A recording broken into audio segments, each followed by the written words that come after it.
is fear, isn't it, Joe? And what is the fear? What is this fear of? What are they afraid of? Failure. They are afraid of failure, as a matter of fact. That is what they're afraid of. They're afraid that if I do this new thing, or if I try this new thing, or if this new thing comes sweeping over my life, I'll fail. That's what holds us back. That's what causes us to resist change. So we know that change takes us out of our comfort zone. Boom, boom, boom, boom. And we've all got a comfort zone, right? And when we're in it, tell me how we feel, someone. Give me a word. Relax, comfortable, in control, right? Unthreatened. And we've all got a UZ, which stands for our uncomfort zone. And we're forced out there and we experience discomfort. What do we want to do again? Quickly. Woo! We want to get right back in, don't we? And this, in my view, is our single greatest enemy, that tendency to retreat. The whole truth is that most of my failures in my life, maybe you can relate to this, have not been out here with this thing I was afraid of, right? Most of my failures in life have been standing on the cusp of the comfort zone, peering out, imagining what? Failure and failing to venture out. Trevor, you moved from residential to commercial. Was there any trepidation in that? Yeah. I bet there was. And I bet you know people who said, you know, I should have done that too. I wish I'd have done that. I bet you anything you know people like that. I should have done it a long time ago. Yeah, oh, that too. Oh, yeah, we've all said that at certain times in our lives, haven't we? I wish I'd have done that a long time ago. I should have done that a long time ago. We have three choices as regards our comfort zone. And I want us to see tonight, I hope that I can help you see tonight, that you are at choice on this. One of our choices is, of course, to remain in the comfort zone, right? No one can make you venture out of it. Well, it may not be fully true, but largely that's true. So if we stay in our comfort zones, what's going to happen to those walls? If we are able to successfully construct a life, and I should probably have asked you one other question, and that would be, why do we want to stay in there? Because we're looking for what in there? There has to be a payoff. There's a payoff for all human behavior. If you don't leave here tonight without a thing, at least take that one with you along with a couple other things. There's a payoff for all human behavior. When you have somebody who works for you and you're saying, why are they doing that? Or you want to say it about yourself or some friend, why are they doing that? That doesn't make sense to me. I guarantee you there's a payoff in it. Somewhere there's a payoff in it or they wouldn't be doing it. So what are we looking for in here? What are we trying to achieve or secure or get? Say it again? Safety. Yeah, that's exactly right. We're trying to get safety and security. And by the way, if your primary motivator is to have security and safety, if security is your primary motivator, I'll tell you that in Oregon, about 30 miles south of the border, down near Salem, there's a place where they'll actually give you maximum security. You get the point, don't you? They feed you, house you, clothe you. It's a pretty good deal. You get free health care. You die, they'll bury you free. In other words, if you stay in here, you construct your own cell, don't you? And after a while, what do you say about your life? Boring. You know what the next emotional state is beneath boredom? Depression is exactly right. Depression is at the epidemic stages in America today. You can be very busy and be depressed, by the way. You can work really hard and be depressed. Extreme depression, you can't get out of bed, but most people don't have the kind of extreme depression. And there's some depression that's not self-imposed, but much of the depression in our society today, in my view, and there are others who believe this too, comes as a result of retreating from life. So that's one possibility. Stay in there, build up a wall. Second possibility, for life to come along and boom, boot you out of your comfort zone. Now, how'd life boot you out of your comfort zone? Your friend got booted out of his comfort zone. So a promotion, by the way. Who's gotten a promotion in the last year or two? Several hands, several hands. Can a promotion boot you out of your comfort zone?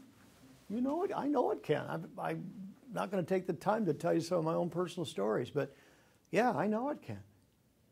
And certainly getting fired could boot us out of our comfort zones. Getting divorced could boot us out of our comfort zone. Getting a pink slip, you know, these things.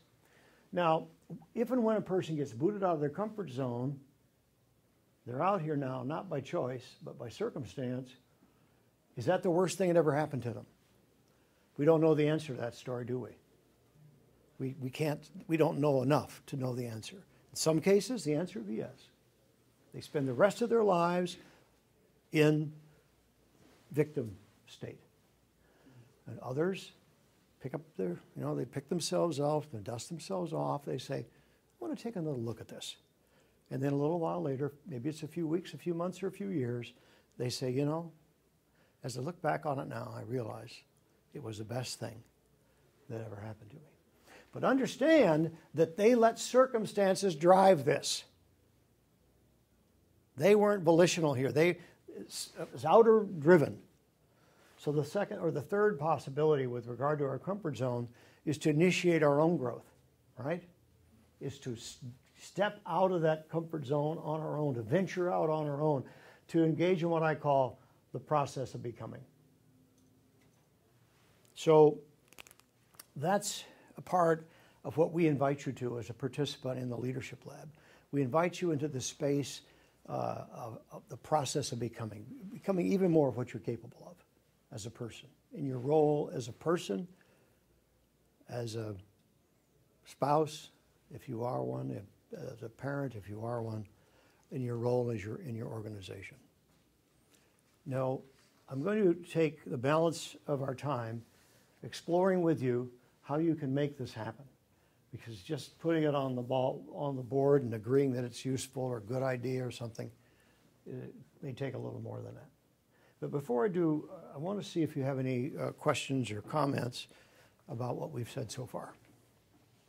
Any feedback, any questions, any comments before we go on with how we make this happen? Okay, well, we'll just go right on. So, how do we make this process of becoming happen? And what I'm going to share with you is both how this class works, how you make the process of becoming happen, and how you help the people that work for you embrace change and grow with your organization. So I'd like for you to look at it through perhaps as many as 3 different lenses, all right?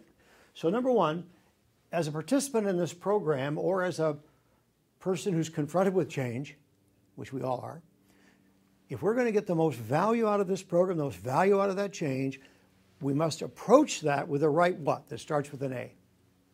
Attitude. Thank you, absolutely.